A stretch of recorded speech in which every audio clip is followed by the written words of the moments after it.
En Guinée équatoriale, la structure du marché de l'emploi a connu de profondes mutations ces dernières années. Tirée par l'industrie pétrolière, la croissance économique des années 2000 a mis le pays dans une situation de plein emploi. La conjoncture économique de la fin de cette décennie a vu le marché de l'emploi se dégrader. Une période caractérisée par l'arrêt des travaux, licenciement économique et de la précarisation du travail avec des contrats à durée déterminée. On est parti en une décennie d'une situation de plein emploi ou presque à une situation de chômage endémique.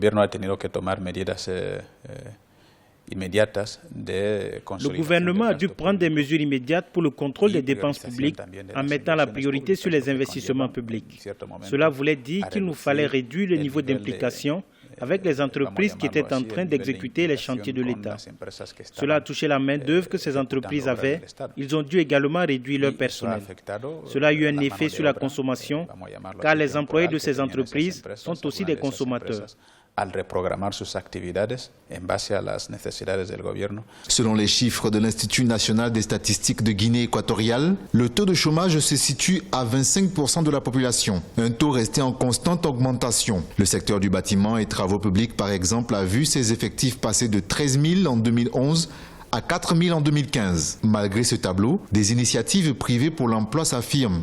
Ici, le site internet iCube Femmes vise à mettre en relation toute personne à la recherche d'un emploi avec des entreprises publiques et privées du pays. Ce site est devenu la plateforme privilégiée de la recherche d'emploi en Guinée équatoriale. iCube Femmes es un centro o una página web donde los candidatos pueden crear su perfil profesional. Nous sommes une page web où le chercheur d'emploi peut créer son profil professionnel.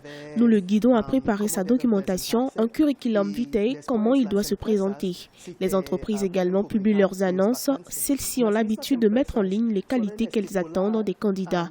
Certaines n'ont pas besoin d'expérience professionnelle, d'autres oui. Avec tous ces critères, le candidat lui-même voit s'il réunit toutes ces conditions ou non. Des politiques ont été mises en place ces dernières années afin d'inverser la courbe du chômage en Guinée équatoriale. Par exemple, le quota imposé de main-d'œuvre locale dans les entreprises étrangères. Des mesures jugées jusqu'ici inefficaces. Pour plusieurs observateurs, l'avenir est dans l'agriculture et l'élevage avec l'auto-emploi dans ce secteur qui pourrait générer des milliers d'emplois d'ici à 2025.